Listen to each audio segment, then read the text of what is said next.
Listen, I know why you clicked this video. Let's get straight into it. You want to see a Players 8 only playthrough of Diablo 2 on hardcore. Let the odds be ever in my favor. My name is Z, and welcome to the Dark Chronicles of Diablo. If you're new to this channel, welcome in. I do hardcore playthroughs of Diablo 2 Resurrected and usually do challenge runs based on viewer suggestions. Today, we're doing a suggestion from Paha13, who wanted me to do a playthrough on Players 8 difficulty without using a Sorceress, Hammerden, or Javazon. The rules for this challenge are simple. I must do the entire playthrough on Players 8 difficulty. I must get my own gear by drops or through vendors and gambling. No Sorceress, no Javazon, no Hammerden. I create my character, a level 1 assassin named Tryhard, and run out of the rogue encampment into the Blood Moor. My strategy for this one is going to be, I'm going to level up with Fire Blast and Wake of Fire, and switch over to Lightning Sentry after normal mode at some point. I hit level 2 and put my first point into Fire Blast. This attack throws a firebomb that does a small area of effect damage. As you can see, it has a ton of synergies, so it can get fairly strong. I ran straight to the burial grounds to kill Bloodraven to get a mercenary. This is going to help with some damage output and some damage mitigation, as she will draw some damage away from me. A little fun fact if you didn't know, if you level up until level 8 and don't do the Bloodraven quest, you can hire a rogue mercenary anyway. I wanted one early, so down goes Bloodraven. At level 6, I grab a single point into Blade Sentinel. This skill creates a spinning blade to go back and forth dealing physical damage. In Act 1 normal mode, this attack even with one point into it does quite a bit of damage, so I usually grab a point during my assassin playthroughs. Alright dudes, I spam farm Rakanishu for some easy levels. I usually farm him till like level 12 or 15ish, and then I move on to the Countess. I grab a point into Burst of Speed, which is a buff that increases your attack speed and faster run walk. Attack speed is used to lay down traps quicker instead of faster cast rate for assassins. I grab Wake of Fire at level 12. This trap shoots out 5 times as a decent AoE. This will be my main skill throughout normal mode. I find an Infernal Cranium Cap killing Rakanishu, and this will be helpful for the 10 resist all. It also has 20% damage taken goes to mana, which will really help my mana regeneration. This affix is commonly mistaken for damage mitigation, as the wording that Blizzard use is very poor. The affix takes incoming damage and regenerates your mana. It does not reduce any damage incoming. I kill Treehead Woodfist and save Cain. Cain is just so useful at identifying items that it's worth saving him the majority of the time. If you forget, he appears anyway in Act 2 and beyond, but he charges a fee for his services because he's petty like that. I start farming the Countess with the goal of creating a stealth. Stealth is used in a body armor, and you need Tal Rune and Eth Rune. This is the best in slot armor for 90% of builds at level 17. I navigate down to the catacombs and kill Indario really easily. She has negative 50% fire resistance, so she dies super fast to fire damage, and my traps are melting her, even on Players 8 difficulty. The ring Indario drops is decent with some fire resist, half freeze duration, and some magic find. In Act 2, I grab a new mercenary named Mizan and equip my stealth rune word. Mizan is a prayer mercenary which will give me life regeneration. This will be useful in staying alive in hardcore. I made my way and grabbed the cube, which will be useful for crafting and upgrading gems. I found a 20 magic find amulet if I feel the need to MF later. I made Fang Skin crispy and grabbed the amulet. Went back to the Countess and farmed a Ral rune and a Tear rune and made a Leaf rune word. This rune word sometimes is mistaken for a sorceress only item. The +3 to fire skills affects all fire skills in the game, including the assassin's fire traps and the druid's fire elemental skills. In the Arcane Sanctuary, I found a 7 resist lightning small charm on my way to the Duriel fight. The duo fight was rather simple. Since it was on players 8, he had a ton of life, but I went to town a few times and he died without too much of a problem. He dropped a unique amulet and I was very excited about this. It was Nokozan Relic, which gives amazing fire resist and increases your maximum fire resist from 75% to 85%. I left the Kuras docks and began my adventure in Act 3. In the flared jungle, the craziest thing happened, dude. A rare amulet dropped, and this has to be the best amulet I've ever found this early in the game. It gave +1 to lightning skills for a sorceress, 25 life, a bunch of resistances, and 17 magic find. Why can't I find an item like this when I do sorceress playthroughs? I threw that on immediately and continued onwards. I grabbed the brain, the eye, and the heart without too much trouble, and it was time to fight Mephisto. He followed me into a side chamber and we had some words. He was telling me about how much of a cheapskate I was and I don't spend enough money on my loved ones. I was telling him he needs to mind his business and shut his mouth. I think I won since he died and dropped a bunch of shit loot. Maybe actually he won, I don't know. In Act 4, I barely left town and a magic circlet drops, which ended up being a 32% magic find helm. This will be useful when I'm trying to magic find for more gear later. Iswal always has a shitload of health, but on players 8, it's kinda ridiculous. I spent so many mana potions just slamming traps into his pie hole, and he finally dies to give me my 2 skill points. In the River of Flame, a unique full helm drops, which is Dusk Deep. I love this helm on playthroughs, as it gives 15 resist all, 8 max damage for physical builds, which I am not, but most importantly, 7 integer damage reduction, which is huge in normal mode. The Hellforge gives me a perfect amethyst and a flawless sapphire. The L rune is not exciting at all. The Chaos Sanctuary has so many mobs. I start clearing them out with my AoE spells and I go back to town and create an Ancient's Pledge rune word.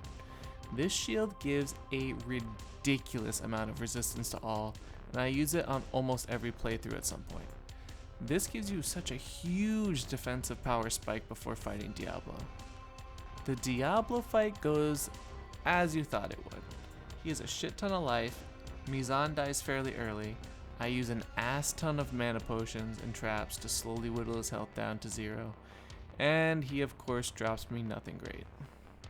Alright, you already know what's coming if you've seen my challenge runs before. Eldritch the Rectifier farming. On players 8, this dude and his minions give a shit ton of EXP, and I farm him for several levels. I save Anya's ungrateful ass and get the 10 resist all scroll and make my way to Mount Ariat. At the Ariat summit, I fight the ancients and I'm already level 39 with only a bar to go until 40. I'm a fucking unit at this point, son, so I smash all 3 ancients in no time, even with all the bonus life and damage for being on players 8. My Bale fight took a while since he had so much damn health. My mercenary never died, and I just whittled him down over a long period of time. Again, some shit drops, but what can you do? RNG be like that sometimes. Yo, I am now Destroyer tried hard. Very good. On to Nightmare. I ran into the Bloodmoor, a level 43 trap assassin. Still using the fire build for now, and I have 542 life, 140 mana, and a gallon of testicular fortitude.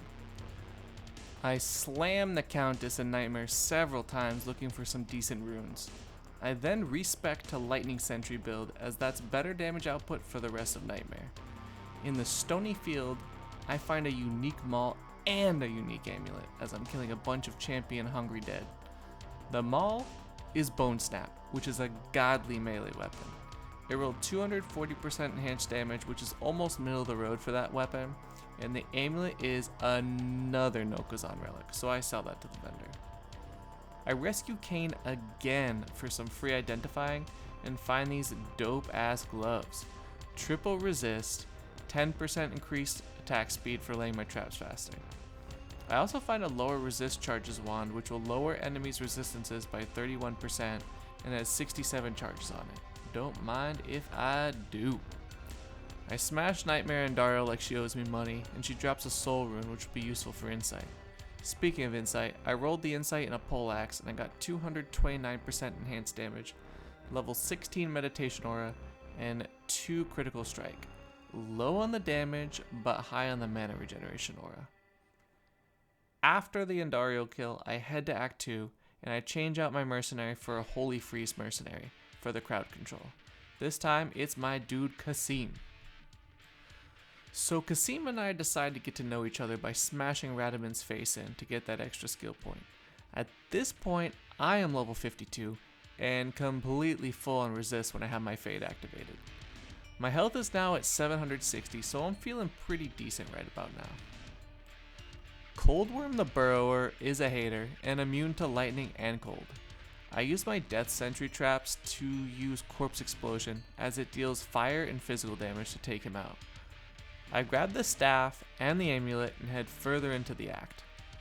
In the Arcane Sanctuary, I find 2 Grand Charms back to back, and they both end up being life Grand Charms. The first one's 22 and the second one is 27 to life. Duriel has way too much health and takes forever to kill. Once he dies, he leaves behind a unique Great Axe and a unique Battle Axe, which are both useless for my build.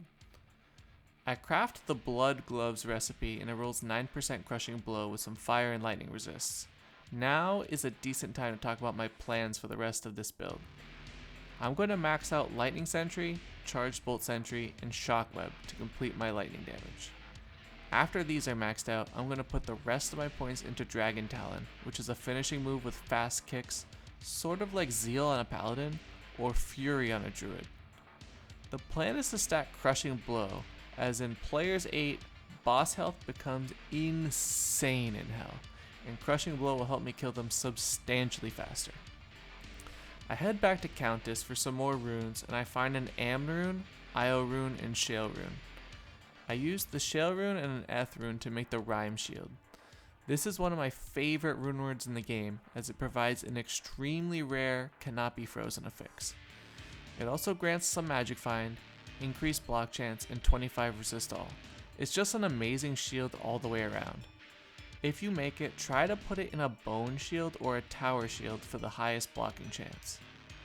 I farm Countess some more for another soul rune and create the lore rune word, Ort Soul. This gives you +1 to all skills, a little bit of energy, 30 lightning resist, and 7 integer damage reduction. I create the black rune word in a flail using Thul rune, Io rune, and Neph rune. This flail will be useful in boss fights because it has 40% crushing blow. The 15% increased attack speed is nice for laying down traps and kicking as well, but most of the other fixes aren't great except for maybe the 10 vitality and the 2 MDR. Alright, we have some new rune words, some more levels. Let's head out into Act 3 Nightmare. I gamble for some boots and find these decent ones. It has 30% faster run walk, 31 fire resistance, and 12 poison resist. Then, like 2 seconds later, I pop open a chest and unique demon hide boots drops. These are Inferno strides, which are great. They give faster run walk, fire resist, and maximum fire resist. If I wear Nokazan and Inferno strides, I can have 95% fire resist, which is insane. The exceptional base boots also give me more kick damage for my Dragon Talon. I do the Gidbin quest and get this rare ring. The attack rating and fire resist are cool, but otherwise, not too exciting. I grab all the organs and head straight to Mephisto. Mephisto, as usual, does a bunch of elemental damage, but overall he isn't too difficult. He doesn't chase me into a side room this time. He drops unique Volge, but other than that, no great loot for me. I head out into Act 4 and confront Iswal again. I use the skill points to boost my Dragon Talon. I then find a 3-socket claw and create the pattern rune word. This will be nice when I'm not using black to fight bosses. It has 15 resist all, and the weapon base is fairly fast for laying down traps. I'm fighting a bunch of random mobs in the River of Flame, and a freaking rune drops. Dude, I am so hype at this point, it's not even funny. After I change my underwear, I kill Hephasto the Armorer and do my Hellforge quest. Dude, the highest rune drop in Nightmare Hellforge is an rune, and I can't make this shit up, but I get a second rune within 10 minutes. I clear out the Chaos Sanctuary and have to kick Lord Dosace in the face because he's immune to lightning. Diablo kills Kasim faster than I last in bed. I run around in circles and keep resummoning my shadow and using my traps.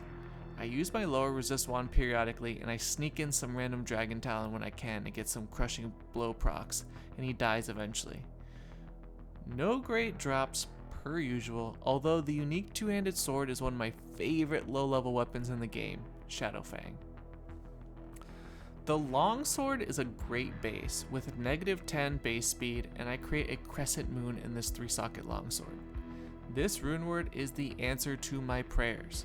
7% chance to cast level 13 static field on striking, 20% increased attack speed, ignore target defense, I know it doesn't work on bosses but it works on like regular mobs, 25% open wounds, and most importantly, -35% lightning resist to enemies.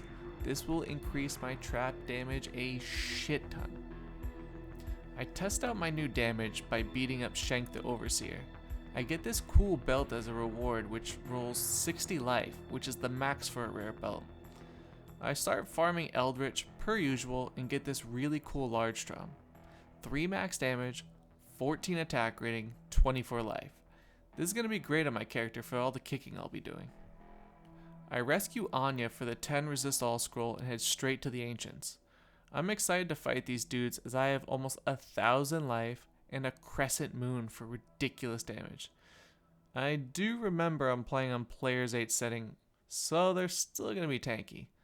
They honestly still die fairly quickly, but poor Kasim couldn't hang. Some random elite pack in Worldstone Keep level 3 drops unique light plate boots. These are Goblin Toe, which are the highest crushing blow boots in the game. So with Black Rune Word, Goblin Toe boots, and the crafted gloves I have on, I have 74% chance for a crushing blow. That's kinda nuts when fighting bosses. I find a 3-socket Hyperion Spear, which is an elite base in the Throne of Destruction. I really want to make a hustle in this, but I don't have a co-rune. The Bale waves went fairly smooth, but some of the waves were a bit tricky and took some maneuvering to beat.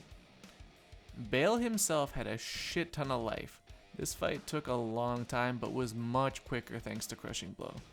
I can't imagine how long it would have taken with just traps and a lower resist wand. He dropped a unique Rune Scepter, which is Zakarum's hand, and unique gauntlets, which are Frostburns. Both are not upgrades for this build. Alright my dudes, I ended Nightmare at level 72. I have 1068 life, 190 mana, 62 fire resist, 75 lightning resist, 57 cold resist, 53 poison resist without fade. My Dragon Talon only has 2800-ish attack rating, but that's rising every level. My Dragon Talon has 9 points in it so far, so if I can get another 10 levels or so, I'll have it maxed out. And there we go, Conqueror Tryhard. Has a nice ring to it, don't you think? Alright, I venture into Act 1 Hell at level 73. With Fade, my resistances are 59 fire, 75 light, 24 cold, 20 poison, which aren't too bad all things considered. I cleared the Den of Evil for my skill point.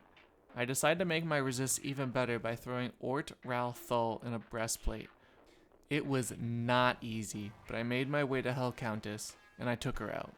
She gave me crappy Amrune, and I'm really looking for a co-rune here to make that hustle. I made a Spirit for fun with a random longsword I found. I can use this to pre-buff. I ran into some danger in the Catacombs level 2 and noped the fuck out of there. Andariel in Hell was a bitch. She had so much health and she slapped me so hard when she got a hold of me. We played Ring Around the Rosie a bunch so I could kite and keep my distance. My damage on my traps is maxed and I have Crescent Moon. This means I can't get that much more damage. I need my mercenary to survive better so I can just pump whatever damage I have into my enemies. Andariel eventually died, but I did not want to farm her, dude. I found a random 17 life small charm which was awesome in the sewers, then I had to fight Radamant and this dude was really tough. I spent so much time running around kiting the lightning immune skeletons out of the chamber, so I could just kill Radamant. This was a tough fight for the one skill point. I head back into Nightmare to farm some levels and gear. I find this amazing 7 fire resist, 7 magic find small charm. Honestly, this was so much fun to find. It has perfect roll in the magic find and near perfect roll in the fire resist. Nalathok's temple was terrorized and I farmed that entire hour doing Pindle skin runs. This gave me tons of experience and got me to level 80. I found unique demon hide boots again and laughed my ass off. Same shit, different boots. I also found unique battle gauntlets, which are lava gouts. 20% increased attack speed and enchant on striking are cool and all, but I don't need these on my build. Near the end, I found a Talrash's weapon, which was pretty dope. I then created the Bulwark rune word and a Grand Crown to make Kasim more tanky. This rune word gives great damage reduction, life leech, bonus life, and faster hit recovery. I head out of Hell, Act 2, trying to make some progress. Players 8 is proving to be kind of a bitch as the health is so huge and my secondary damage type isn't keeping up. I farm Nightmare Bale runs and find an exceptional base for Insight. This will at least be a damage upgrade for Kasim. It even rolled much better stats with 264% enhanced damage and 5 to critical strike. I decided I really needed to upgrade Kasim. I needed a Lem rune for Treachery or a Ko rune for Hustle Hyperion Spear. I head into the Countess for a run in Hell. I'm doing fairly well against the Countess and her minions. I see an elite archer pack coming up through the side door on the right. A thought runs through my head that I should probably just leave, but I'm so close to killing the Countess I can almost smell the root. Fuck. God damn it. That archer sniped the fuck out of me. Anyway, let's watch that again in slow motion. Damn, she really smashed me, dude. Alright guys, well, sometimes you win, sometimes you lose. I didn't make it to Hellbale this attempt, but I'll redo this one another time. If you like this type of content, hit the subscribe button as I produce hardcore Diablo 2 content every Saturday at 6 p.m. EST. If you made it this far to the end of the video, slap a comment below and include the code word microwave in your comment somewhere. That way I know that you're a real one and you watched the whole thing. That's all I have for today. Alright my dudes, Z is out. Peace.